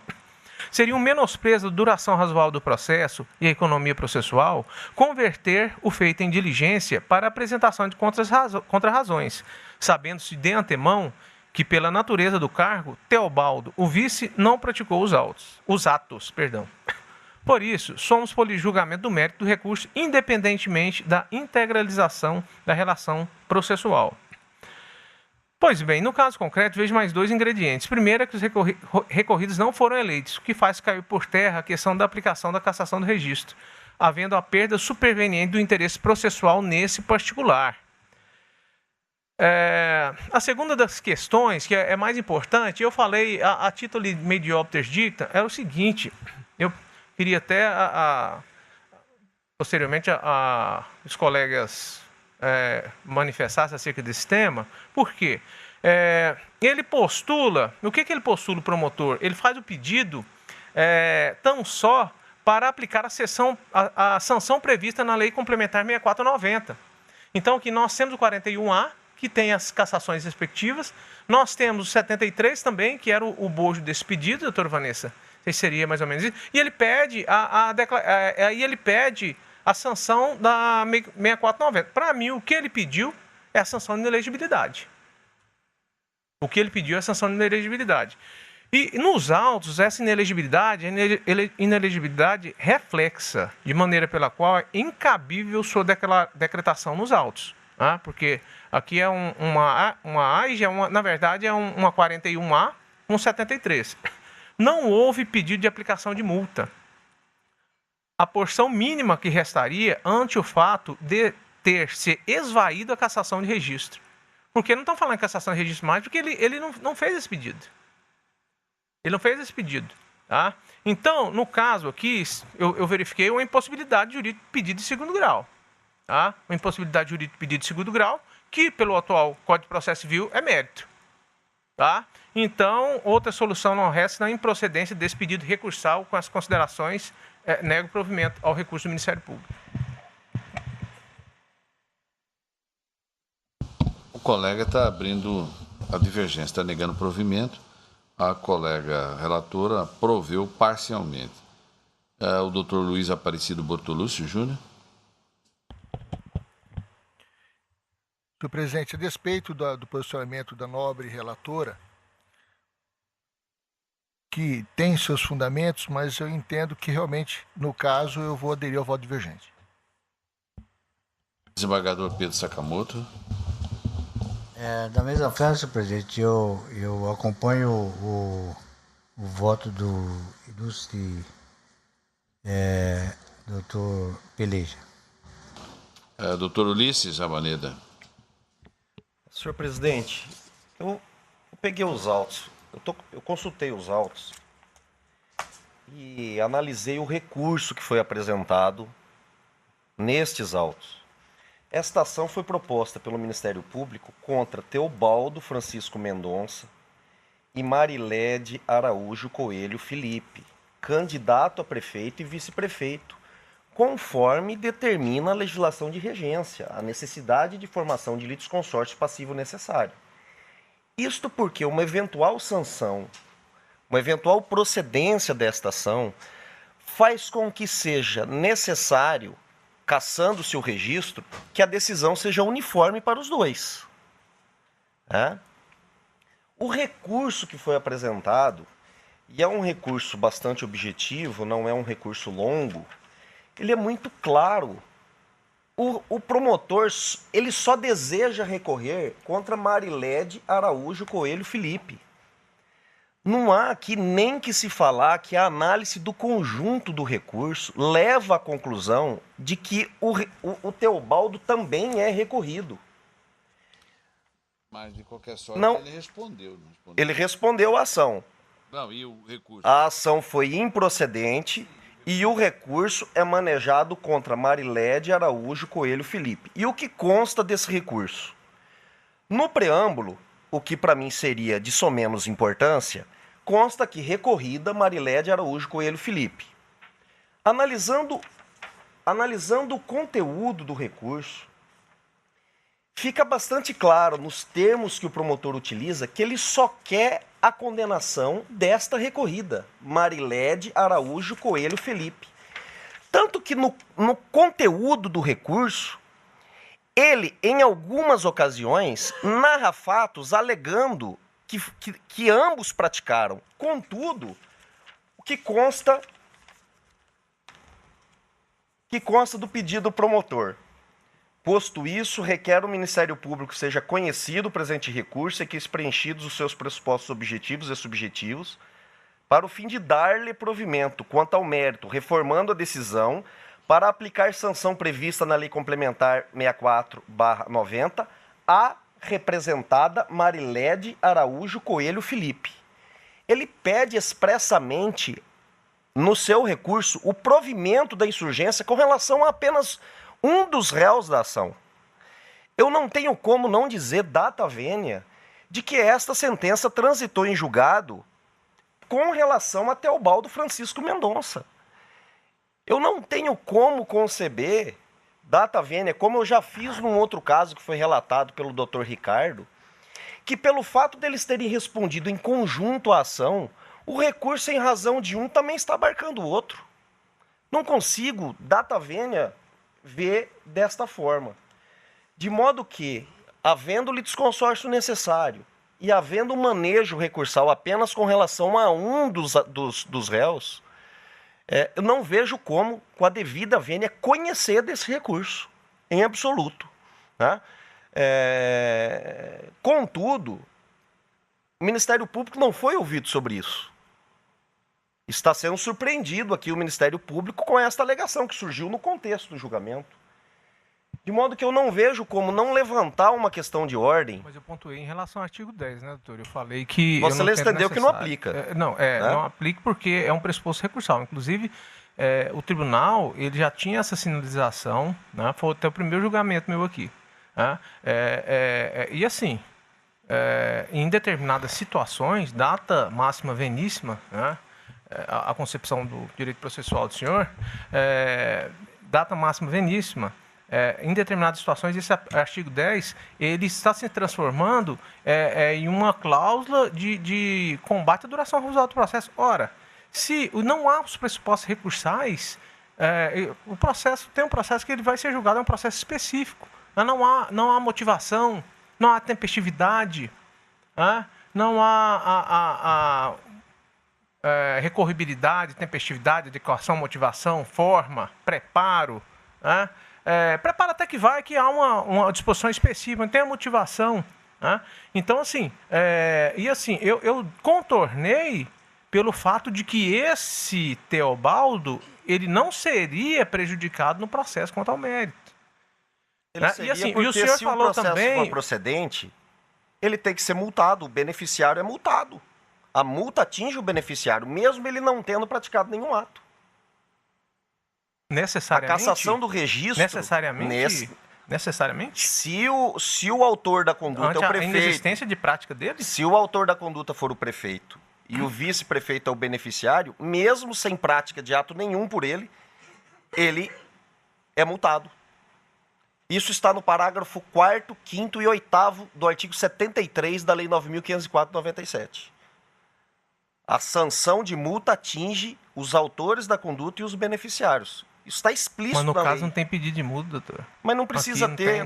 Ele pediu a declaração da inelegibilidade. Nós não precisamos ter pedido. Assim, porque assim, Né? só pelo não conhecimento do recurso, né? Acho que a questão está mais sob discussão aqui, esse posicionamento do tribunal acerca assim, desse novo viés do código, que eu entendo presente, respeitando seu posicionamento. Mas o senhor falou que o promotor, ele coloca lá que os dois praticaram atos no bojo da peça recursal. O senhor falou. Eu posso dizer que dois praticaram, mas entrar com uma ação só contra um. Não, tudo bem. Na peça recursal ele falou. O senhor acabou de falar. Falou. Né? Então ele falou, os dois praticaram os atos. Assim, eu visualizei como uma omissão dele. Você entendeu? Omissão do promotor. Na hora de fazer a peça ali, ele se omitiu. Mas assim, eu entendi, né? Superei essa argumentação. Tá? Mas enfim.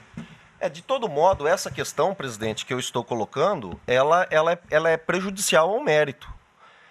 E no meu entendimento, data vênia, todas as circunstâncias que obstarem o conhecimento do recurso, que forem alegadas de ofício pelo julgador, ele precisa ouvir as partes. O princípio da não surpresa está estampado no artigo 10º. Mesmo as questões que forem ser conhecidas de ofício. De modo que, com essas considerações, presidente... O senhor está no mérito, o senhor está acompanhando... Não, eu estou suscitando uma questão de ordem para que o julgamento seja convertido em diligência, para que se ouça as partes com relação ao conhecimento ou não do recurso, tendo em vista ele ter abarcado só um dos representados. Não, eu superei isso, né? A ação foi proposta contra ambos. Foi. Certo? Foi julgada contra ambos. Foi. Dessa sentença, quem recorreu foi o Ministério Público, mas ele o fez em relação a apenas uma parte. Foi isso que ocorreu? Exato. Mas, no entanto, o conteúdo dessa peça recursal consta a menção à participação de ambos. É isso? Ele apresentou contra as razões? Não, ele não foi nominado na petição recursal. Então ele não foi. Não, porque aqui na papeleta está constando ele como recorrido, certo? Eu pergunto, ele apresentou contra as razões? Não, porque o nome dele não estava na petição recursal. Só a Marilede. A Marilede. Só a Marilede. Que apresentou as contra-razões. E ao fazê-la, ela sustentou nos seus argumentos da não participação dela e do outro? Não, ela se defende, né? Da chapa? Ela defende da chapa? Não me recordo. Consulta a doutora relatora sobre a questão de ordem. O colega está trazendo a imperiosa necessidade e observância ao artigo 10 do CPC. Ou seja, converter o julgamento em diligência, suspender o julgamento para que se ouça a parte. Senhor presidente, ao ser formulado o pedido de vista, eu refleti sobre o caso e no tocante à pena de cassação de registro, e aí eu gostaria até de trazer essa questão para que fosse discutida aqui, se é possível a cassação do registro após as eleições, quando o candidato não foi eleito. Não foi, que é o caso em questão. Se ainda assim, esse tribunal poderia cassar o registro. Tá? Eu vi que há uma linha na doutrina que fala que não seria possível mais, caberia apenas a multa, nesse caso. E há alguns precedentes que falam que do TSE que só poderia a cassação do registro na ação de investigação judicial eleitoral que ocorrer até a data da diplomação. Seria possível a cassação do registro. Óbvio que, se os candidatos forem eleitos, poderia o pedido de registro ser interpretado como diploma. Então, o meu voto, eu estou fazendo pela cassação, eu fiz pela cassação do registro, entendeu? Só que eu estou me inclinando para essa linha de não ser mais possível cassar o registro em virtude de não ter sido eleita. E só... Pois não? Pode, Desculpa, por favor, doutor. Não, mas no meu voto visto aqui, eu coloquei essa jurisprudência. De que não poderia ser. Sim. Tá, então, e não podendo se cassar o registro, o recurso, com relação à multa, eu não vejo por que teria que o litisconsorte estar junto. Sendo que a multa, porque os efeitos do registro, quando a gente fala da chapa monolítica, então, e aí no caso da... Entendeu? Então, os efeitos não poderia, sim, se o recurso fosse para o fim de cassar o registro. Aí teria que, sim, a outra parte. Como é multa, e essa multa ela é divisível, não é obrigatória ser para... Entendeu? Aí, no caso, a gente estaria com uma adequação em aplicar tão somente a multa. Então, eu cheguei a essa conclusão, doutora Vanessa. Chegou? Então, não, assim, eu cheguei. Aí depois, quando eu olhei o recurso do Ministério Público, eu vi que ele pediu o seguinte, aplicação das penas da Lei 6490. Não, sim, mas tem a possibilidade de... O efeito prático é que, se nós não cassarmos o registro mesmo após as eleições, a inelegibilidade reflexa não se aplica. Tornamos inócuo. Mas o TSE é claro nesse sentido. O TSE é claro. Se ele não foi eleito, extingue-se, né, e em decorrente nem a reflexa, porque a reflexa ela depende, ele determina a extinção do processo, tá? Determina, inconsequente, a inelegibilidade reflexa também. Tá? Exatamente. Então quer dizer que as representação por conduta vedada, as representação por captação ilícita de sufrágio, as representação de 30A que não forem julgadas até a data da eleição para o candidato que perde a eleição, não gera inelegibilidade. Sim, livre, assim leve é e solto. Assim é a lei. Não. Cassação do registro, Permita-me ela ler ocorre. aqui um trecho. Posso ler um trecho do julgado aqui? Talvez possa ter entendido errado do ministro Luiz Fux. Ele fala o seguinte: as sanções previstas no artigo 41A, aplicação de multa, cassação de registro, enfim, são cumulativas. Consecutivamente, impõe-se a perda do objeto do presente recurso, ante a impossibilidade de aplicação da pena de cassação do diploma ou do registro, por força do término dos mandatos.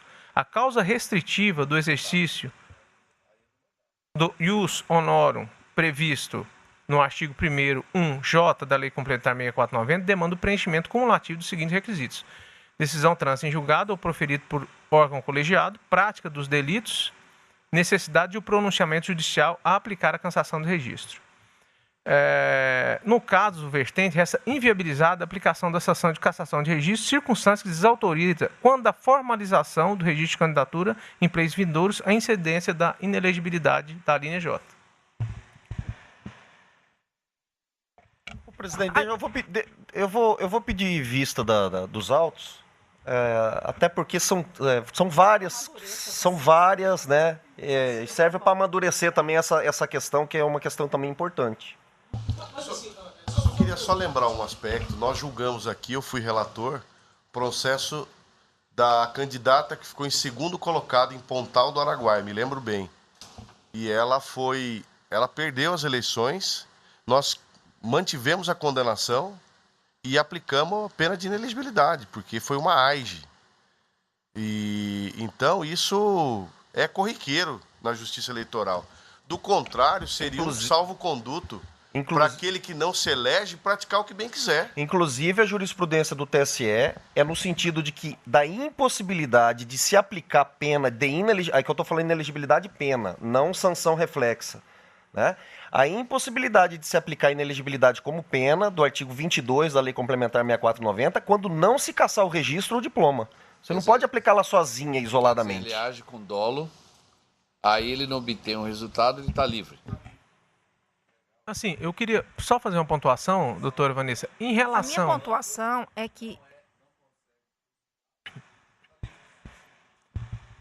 A questão não é que está livre, é que a Justiça Eleitoral tem prazo para fazer isso. E ela tem prazo para analisar.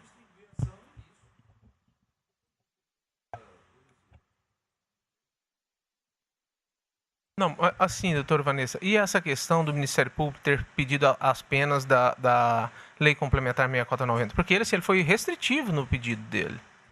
Ele pediu declaração de inelegibilidade. Isso não me impressiona, doutor Peleja. Bem, não. Porque a súmula 62 do TSE, ela é bastante clara.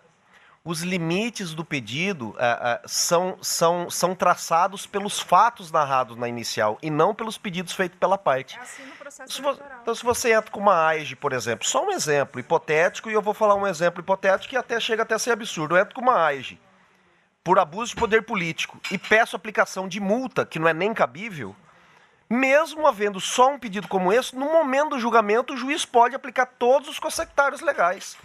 Caçar o registro, o diploma, declarar a inelegibilidade, exatamente com base na súmula 62. Não, a súmula 62, ela traduz mais ou menos a dicção do Código de Processo Civil. Aquela que, pelo bojo da postulação, você observa. Mas, assim, eu achei, assim, meio uma sequência de erros. Eu cheguei no final, não sabia se ele errou, realmente, ou se ele queria aquilo, a inelegibilidade, somente a inelegibilidade. É a inelegibilidade direta.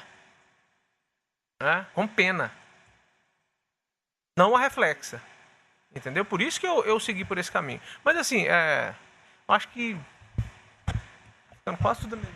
Pedido de vista, a gente pode amadurecer essa questão, até porque isso vai ser corriqueiro aqui. E nós já votamos, como o doutor Ricardo falou, e eu sei disso porque na ocasião eu refleti sobre isso. E agora essa questão veio à tona novamente. Então acho que é importante a gente amadurecer essa situação. Então, exatamente, eu ia retificar. Não, mas o doutor Ulisses pediu vista. Eu aguardo as considerações dele. Os demais que estão faltando votar, vão aguardar ou já querem antecipar os votos, doutor Ricardo? Eu vou antecipar, em razão até da minha ausência nas sessões seguintes, em razão de compromisso fora. Então, eu acompanho o primeiro vogal. Presidente, se a corte autorizar, não sei se seria o caso, mas como eu também afirmei sobre essa questão do próprio conhecimento do recurso, e no meu voto deve trazer algo nesse sentido, não sei se talvez fosse o caso de concedermos às partes, suspenso o julgamento, prazo de 3 dias para se manifestar sobre isso. E quando eu vier com o voto, eu já vou vir com a manifestação das partes, possibilitando da minha parte eu concordo, então eu retifico. Então, vamos oportunizar as partes, então, que se manifestam acerca disso. Sim.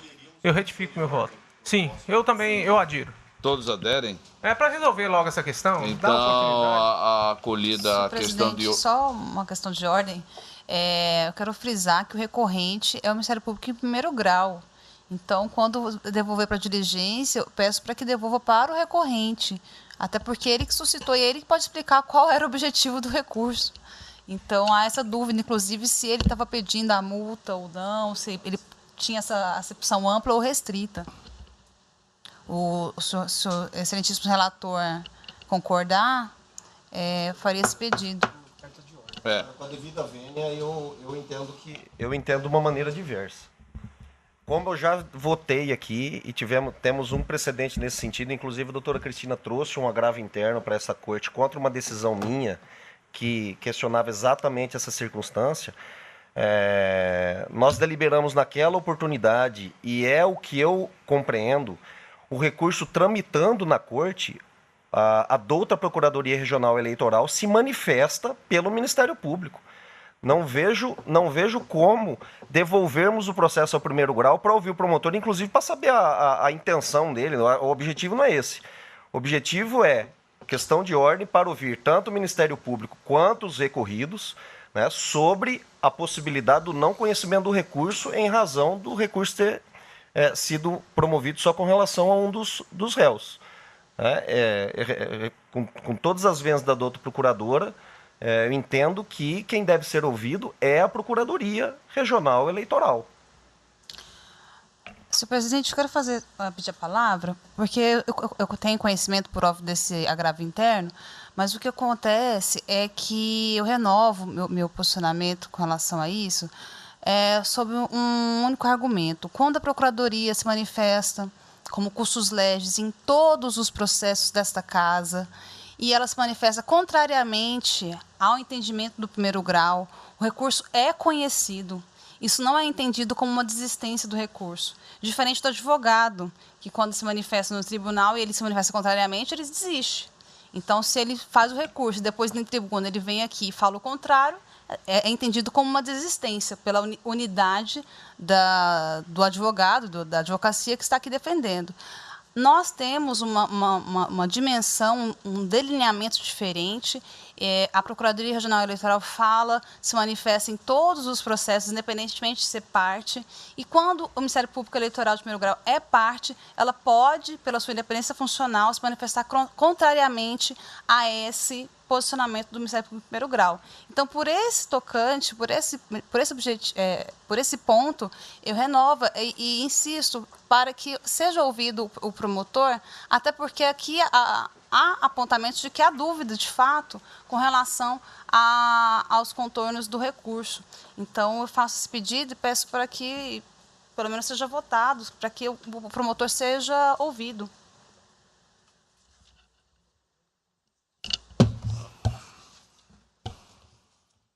A relatora. Senhor presidente, eu compreendo as razões apresentadas pela doutora procuradora e eu vejo essa possibilidade que tem a doutora procuradoria de se manifestar contrariamente até às próprias razões e isso não ser interpretado como uma desistência, não por ser distinta, unidades distintas, mas pela própria independência funcional de seus membros.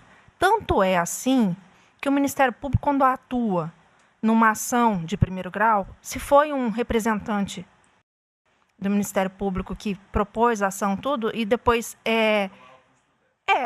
chega nas alegações, pode um outro entender que não é e vai pedir absolvição. E nem por isso é outro órgão atuando.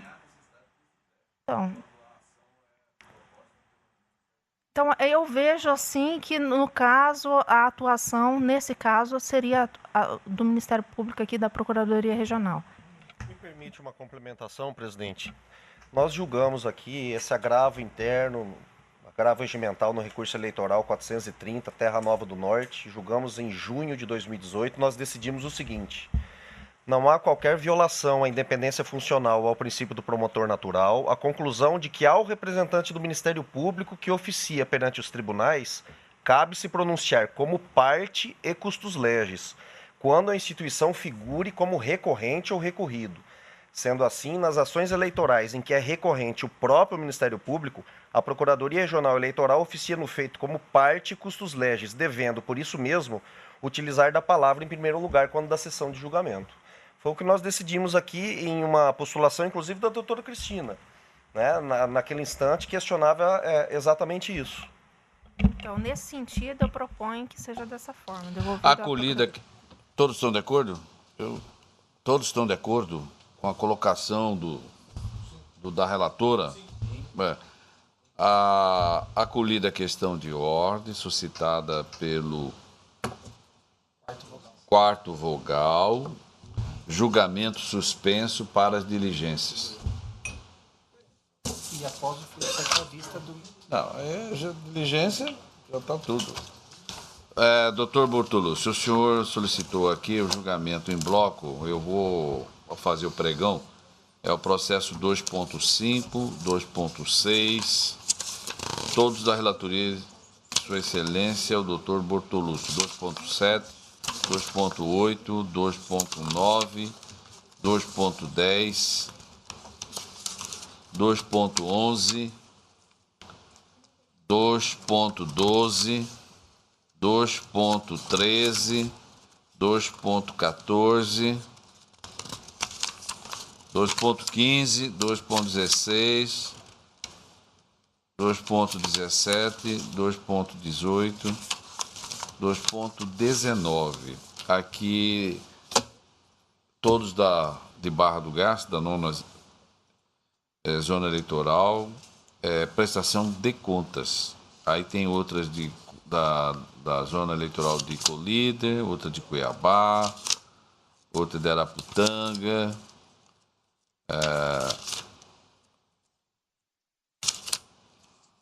a maioria de Cuiabá, né? Várzea Grande. Uma palavra ao digno relator. O voto para paradigma é o 26853.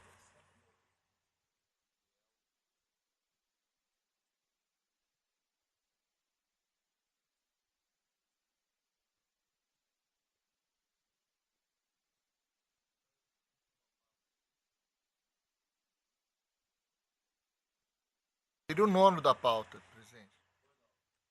A situação é semelhante em todas. Senhor presidente, trata-se de um recurso eleitoral interposto por Cleusa Scherfer-Decker, candidata ao cargo de vereadora do município de Itiquira, contra a respeitável sentença proferida no juiz da 10ª Zona Eleitoral Rondonópolis, que julgou desaprovada a prestação de contas da campanha referentes às eleições do ano 2016, nos termos do artigo 30, inciso 3º da Lei 9.504, combinado com o artigo 68, inciso 3º da Resolução TSE 23463. Em razões recursais, o recorrente sustenta que os documentos apresentados nos autos elucidam todas as irregularidades pertinentes, estando de acordo com os requisitos legais elencados nos termos da Resolução 23463. Por fim, a recorrente requer que seja dado provimento ao recurso para que seja reformada a decisão, a sentença recorrida e, por via de consequência, sejam aprovadas suas contas de campanha das eleições de 2016. Em contrarrazões do recurso apresentado, o Ministério Público opinou pela manutenção da decisão impugnada. Em série recursal, a douta Procuradoria Regional pugnou pelo desprovimento do recurso. A douta Procuradoria, com a palavra.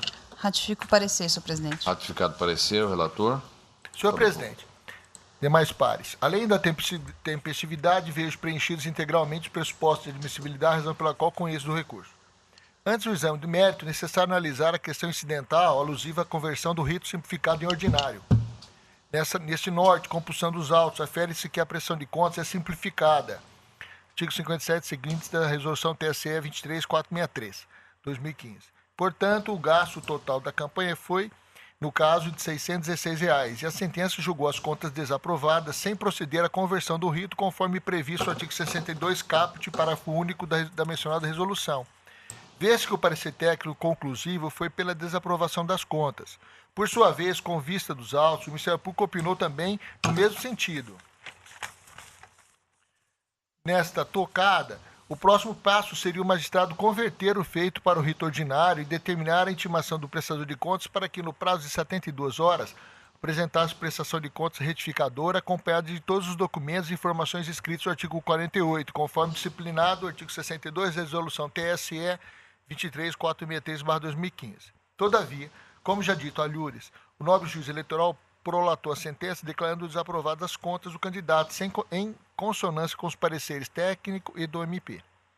A prestação de conta processada no rito simplificado não pode redundar em reprovação, existindo irregularidade identificada pela equipe técnica, impugnação ou parecer contrário do Ministério Público. Se o juiz não as aprovar, deverá convertê-las para o rito ordinário com a apresentação pelo candidato de prestação retificadora. O sentido da resolução é claro. Se o prestador sob o rito simplificado não conseguiu apresentar regularidade de suas contas, deverá ele submeter ao rito ordinário, muito mais rigoroso, com necessidade de se apresentar vários outros documentos, onde a análise da Justiça Eleitoral não será meramente informatizada. Essa ausência de conversão da prestação simplificada para ordinária criva de nulidade a sentença, pois fere o direito ao contraditório que garante às partes o direito de influir na decisão judicial. Esses fatos prejudicam a recorrente. Essa corte tem entendimento consolidado no sentido de que a falta de conversão da prestação simplificada para o rito ordinário ocasiona a nulidade da sentença, em virtude do cerceamento de defesa.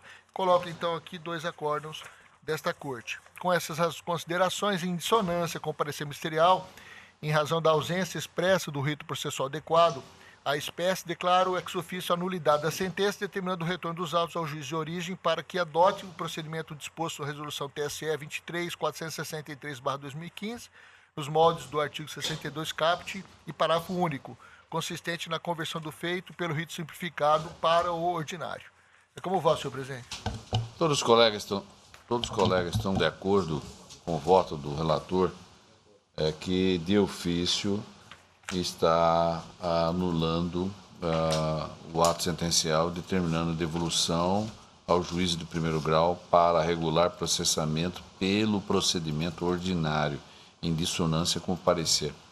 Todos estão de acordo? Então, proclamo o resultado. Tribunal, por unanimidade, essa proclamação é para todos os processos constantes do pregão.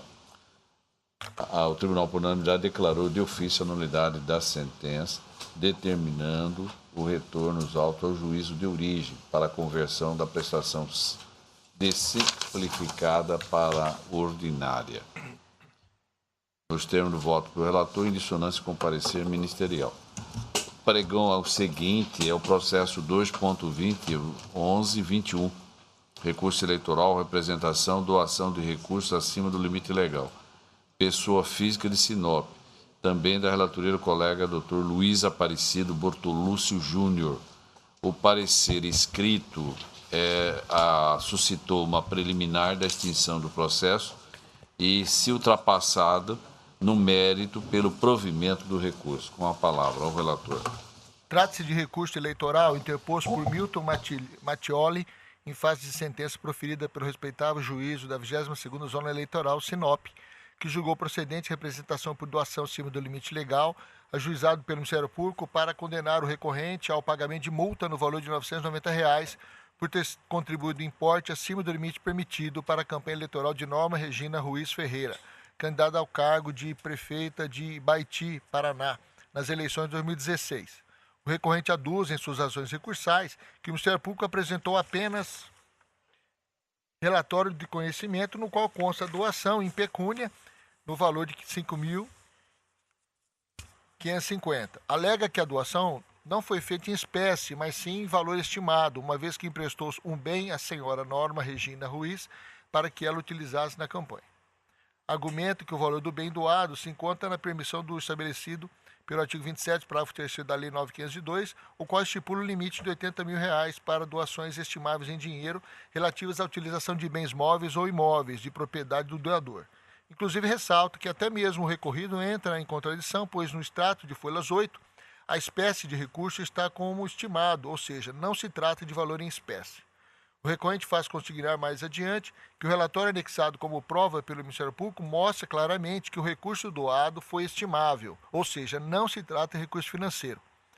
Deste modo, a doação configura-se como lícita. Por fim, pleiteia o provimento do presente recurso para reformar em totem a sentença guerreada, julgando improcedentes os pedidos da inicial, tendo em vista que não existe qualquer doação ilícita. Em sede de contrarrazões do recurso, o Ministério Público opinou pelo não provimento do pleito, mantendo incólume a sentença. Por sua vez, a douta Procuradoria Regional Eleitoral opina preliminarmente pela extensão do feito sem resolução do mérito, com fundamento no inciso 4º do artigo 485 do CPC, ausência e legitimidade ativa do promotor eleitoral que ajuizou a presente representação, e no mérito parecer pelo provimento do apelo para julgar improcedentes os pedidos articulados na petição inicial. É o voto, senhor presidente. Voto? Perdão, é o relatório, senhor presidente. Ouça-se a toda a Procuradoria. Ratifico o parecer nos autos, senhor presidente. Então, aqui, doutor Bortolúcio, é um caso do artigo 10.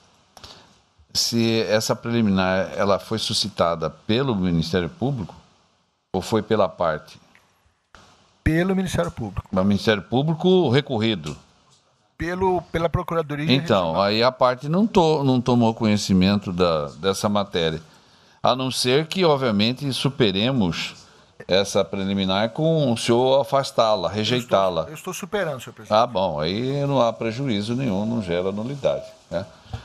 Então, ele já adiantou, está superando a ilegitimidade, está entendendo que é parte legítima. Senhor presidente, o argumento do Ministério Público é que o promotor eleitoral do Paraná ofereceu representação o juízo de lá recebeu a representação e posteriormente reconheceu a sua incompetência, encaminhando para o juízo de Sinop, onde o magistrado eleitoral de Sinop recebeu a inicial e encaminhou ao Ministério Público lá que ratificou a representação e houve o normal procedimento. Alega a douta procuradora de que quando o Ministério Público aqui de Mato Grosso, né, manteve o mesmo posicionamento de lá, já havia ultrapassado o período inicial para a propositura da representação e, por consequência, estaria falida a representação.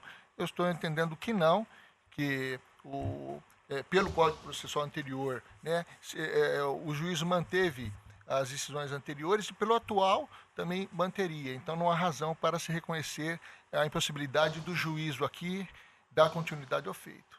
E aí, por isso, eu não reconheci a ilegitimidade passiva radical. Compreendeu? O colega está rejeitando, ele está rejeitando sobre esse argumento.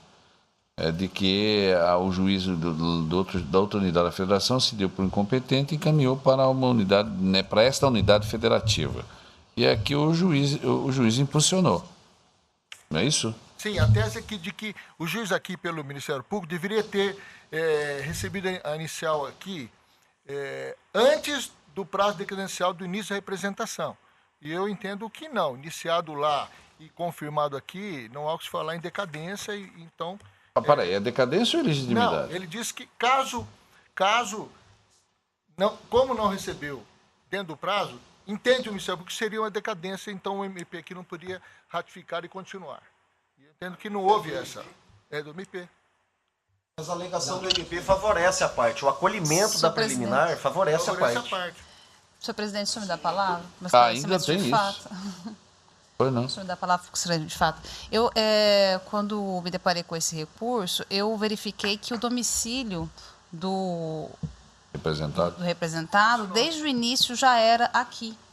Então, por esse motivo, eu entendi que ele deveria ter ajuizado no local onde era o domicílio. Seria extemporânea. Justamente. O voto é rápido, é curto, posso ler para os senhores. Não, calma aí. Os colegas estão de acordo com o afastamento da... O senhor está afastando, né? Ele está afastando a preliminar. Não está acolhendo. Não, peraí, são duas coisas. Uma coisa é a legitimidade. Aí outra coisa é a decadência. Do Paraná. Sim, que é o Ministério Público. Sim. Do Paraná. Sim, que foi ratificado aqui. Foi, ratificou. Pelo mesmo órgão, Ministério Público também. Sim. Foi proposta dentro do prazo. Então, eu até falo da questão do princípio da unidade, inclusive. Sim. Eu teria, agora a colocação da doutora Vanessa é importante. Se fosse o Ministério Público dos Estados-membros, de fato, eu estava inclinado a acolher. Mas aqui é o Ministério Público Eleitoral. Juiz eleitoral. Submete, na sua estrutura administrativa, ao Procurador-Geral da República, o Vice-Procurador-Geral, né? E ele é um órgão do Ministério Público da União. De modo que, com essa circunstância, realmente me parece que... É diferente fosse dos estados. É diferente se fosse o Ministério Público Estadual. Não, foi no juiz eleitoral, inclusive. Todos estão de acordo, estão afastando, e aí o senhor tem a segunda, que é a decadência, também o senhor na menção fez. Estou indo ao mérito. No mérito. Não, eu excluí a legitimidade ativa de causa. Certo, tudo bem, isso eu compreendi. Agora, o senhor, aí na sublinha, o senhor colocou que é uma decadência também, a arguição? Ela argui que como o Ministério Público de Sinop não ratificou o ato no prazo, estaria na decadência. Eu menciono que isso não ocorre considerando que os atos são válidos lá no Paraná e ele apenas aqui ratificou e deu continuidade. Todos estão a aderir ao já o entendimento? E aí o senhor prossegue, o mérito, o senhor está... No mérito...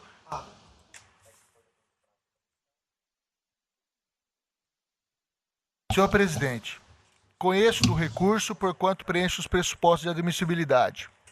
Cuida-se de recurso eleitoral em feito relativo à doação de recursos acima do limite legal, no qual Milton Mattioli, condenado à pena de multa, pleiteia a reforma da sentença.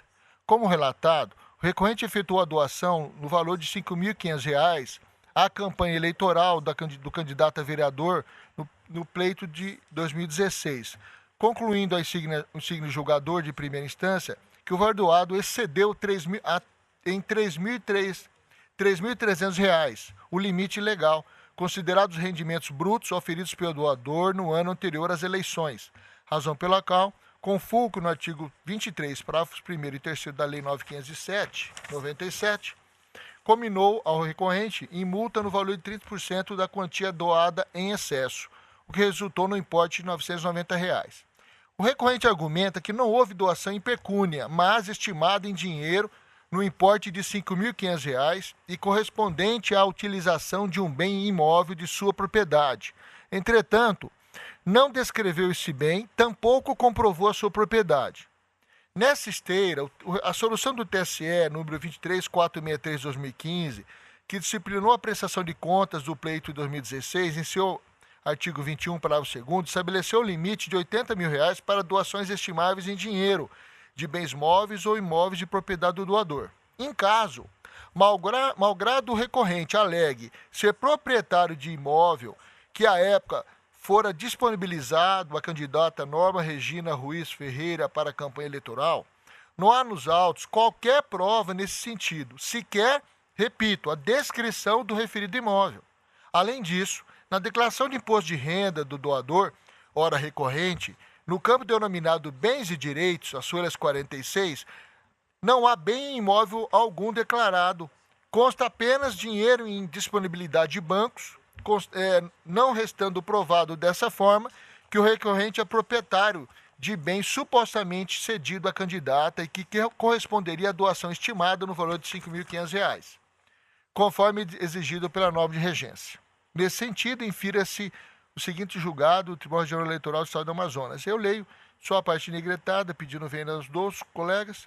Critério estabelecido no artigo 23, parágrafo 7 da Lei 9.504, para doações estimadas em dinheiro, apenas deve ser aplicado tão somente quando comprovado que o doador é proprietário do bem doado. Nota-se que o recorrente não apresentou sequer uma prova que demonstrasse a veracidade da alegação correspondente à disponibilização de imóvel para a candidata a pleito eleitoral. Ao contrário, as singelas razões de folhas 81 e 83, convênia, não empenhou esforço algum para evidenciar a veracidade de sua tese. Desse modo, ausente a comprovação de doação estimável em dinheiro, prevista no artigo 23, parágrafo 7º da Lei 9.504/97, o doador, ora recorrente, permanece submetido às leis previstas no parágrafo 1º do mesmo dispositivo legal, ensejando a aplicação da penalidade de multa. Esse entendimento, inclusive, tem sido externado pelo TRE, senão vejamos. Aí eu trago a colação aqui, um acórdão do TSE, cujo relator é o ministro Luiz Fux. Nos autos, segundo o informe em declaração de imposto de renda do ano 2015, o recorrente auferiu renda bruta de R$ 22 mil. Portanto, conclui-se que excedeu em R$ 3.300 o limite legal para doação, razão pela qual o juiz de primeira instância acertadamente aplicou-lhe a multa de R$ 990, decisão que não merece corrigenda. Com essas considerações, em dissonância com o parecer ministerial, conheço do recurso, porém nego-lhe provimento, mantendo em totem a sentença subjugada. Todos estão de acordo com o colega, o relator? Então, eu proclamo o resultado. O Tribunal, por unanimidade, rejeitou a preliminar de legitimidade ativa e, no mérito, negou provimento ao recurso, nos termos do voto do doutor relator, em dissonância com o parecer ministerial. Aqui em mesa teríamos o processo 1.1 do PJE, mandato de segurança, propaganda política, propaganda eleitoral, internet, processo referência. É um RIT impetrado pelo Facebook Serviço Online do Brasil, limitada, versus a Autoridade Digital de Coatura, o juiz da propaganda eleitoral, Jacques Francisco Coleta Coutinho. O colega está pedindo adiamento para o seu julgamento na próxima sessão. Então, diante disso, inexistindo qualquer outro processo a ser levado a julgamento nesta sessão, eu agradeço o trabalho aqui de todos e de todas e dos servidores e declaro encerrada a presente sessão.